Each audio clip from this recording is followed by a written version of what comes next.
भारत विकास परिषदेने एक नवीन world record केला आहे। यापूर्वी दिव्यांगांना जे इम्प्लांट्स लावले जातात त्याचा जो रेकॉर्ड होता तो या ठिकाणी मोडण्यात आलेला आहे आणि पूर्वीच्या रेकॉर्डपेक्षा दुप्पट काम अर्ध्या काळात करण्याचं, एका दिवसात 4 तासात करण्याचं काम जवळपास 800 पेक्षा जास्त दिव्यांगांना 4 तासाच्या आत इम्प्लांट्स लावण्याचं काम झालेलं आहे। गिनीज बुकने या रेकॉर्डला मान्यता दिलेली आहे आणि आता त्याचं सर्टिफिकेट प्रदान करण्याचा सोहळा आहे। हा याकरता महत्वाचा आहे की याच्यामध्ये अनेक दिव्यांगांचं कल्याण झालेलं आहे, त्यांना इम्प्लांट्स मिळालेले आहेत, त्यामुळे याला एक खूप मोठा सामाजिक आशय आहे आणि म्हणूनच अशा प्रकारचा कार्यक्रम असल्यामुळे आम्ही सगळे या ठिकाणी आलो होतो। सर, मंडल अध्यक्षांच्या नियुक्त्या झालेल्या आहेत पक्षात, बाकी अजून काही बदल पक्षात काही? मंडल अध्यक्षाच्या झाल्या की मग जिल्हाध्यक्षाच्या होतील आणि मग प्रदेशाध्यक्षाची होईल। आमची डेमोक्रेटिक पद्धत आहे, लोकशाहीने निवडणुका घेऊन त्या ठिकाणी आम्ही संपूर्ण पक्ष हा निवडत असतो। हे केवळ भारतीय जनता पक्षामध्ये होतं, त्यामुळे ही प्रक्रिया चाललेली अतिशय चांगल्या प्रकारे चालली आहे। सर, राज्यात बऱ्याच ठिकाणी पाणी टंचाईचं संकट पाहायला मिळत आहे, यावर राज्य सरकारकडनं काही? मुळातच आपल्याला कल्पना आहे की एप्रिल आणि मे या 2 महिन्यामध्ये राज्याच्या काही भागांमध्ये पाण्याची टंचाई निर्माण होते। विशेषतः जिथे पाण्याचे स्रोत स्वतंत्र नाहीत अशा ठिकाणी ही टंचाई जास्त असते।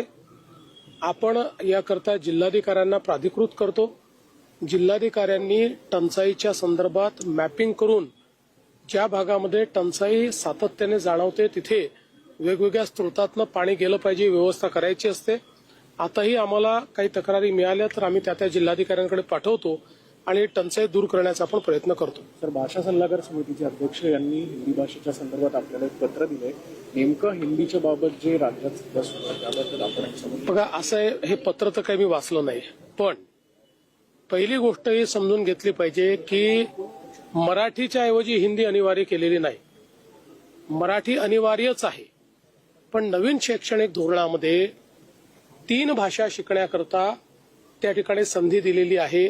3 भाषा शिकणं अनिवार्य आहे आणि या 3 भाषांपैकी 2 भाषा या भारतीयच असल्या पाहिजेत अशा प्रकारचा नियम आहे। त्यामुळे 2 भारतीय भाषांमध्ये एक तर मराठी आपल्याकडे कंपल्सरी आपण केलेली आहे, दुसरी भाषा कोणती तर ती कुठली भाषा घेतली मराठी तर ती कुठली भाषा घेतली भारतातली तर ती हिंदी घ्यावी लागेल, ना तर तमिळ घ्यावी लागेल, ना तर मल्याळम घ्यावी लागेल, ना तर गुजराती घ्यावी लागेल, ना तर अजून कुठली तरी घ्यावी लागेल। याच्या बाहेरची तर तुम्हाला घेता येणार नाही।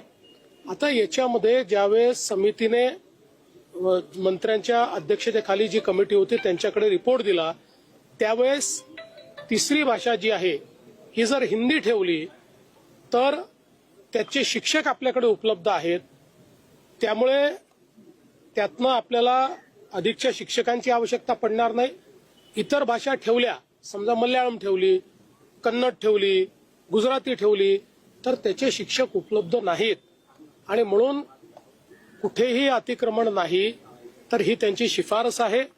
आमचं तर मत आहे आणि या संदर्भात आम्ही निर्णय देखील घेणार आहोत की कोणाला हिंदीच्या व्यतिरिक्त तिसरी भाषा जर शिकायची असेल तर ती शिकायची मुभा आम्ही पूर्णपणे देऊ, कारण तशी मुभा ही नवीन शैक्षणिक धोरणाने दिलेलीच आहे। मात्र किमान 20 स्टुडंट जर असले तर त्याला वेगळा शिक्षक देता येईल। 20च्या खाली स्टुडंट्स असले, विद्यार्थी असले तर मात्र ऑनलाईन किंवा कुठल्या तरी वेगळ्या पद्धतीनं ती आपल्याला शिकवावी लागेल। विशेषतः आपल्याला माहिती आहे की आपल्या बॉर्डरच्या एरियामध्ये जे आपले सीमावर्ती भाग आहेत या भागांमध्ये अनेक वेळा अशा प्रकारचे शिक्षकही उपलब्ध असतात आणि अशा प्रकारची द्विभाषा पद्धत देखील त्या ठिकाणी असते। अशा ठिकाणी वेगळा निर्णय घेता येईल, पण कुठेतरी हिंदी लादण्याचा प्रयत्न होतोय हे म्हणणं चुकीचं आहे आणि महाराष्ट्रामध्ये मराठीचीच सक्ती असणार आहे, इतर कुठलीही सक्ती नाही। मला एका गोष्टीचं सातत्याने आश्चर्य वाटतं की हिंदी सारख्या भारतीय भाषेला आपण विरोध करतो आणि इंग्रजीचे मात्र गोडवे गातो, इंग्रजी खांद्यावर घेऊन मिरवतो। या संदर्भात मात्र मला आश्चर्य वाटतं की आपल्याला इंग्रजी जवळची आणि भारतीय भाषा दूरची ही का वाटते याचाही विचार कुठेतरी केला पाहिजे.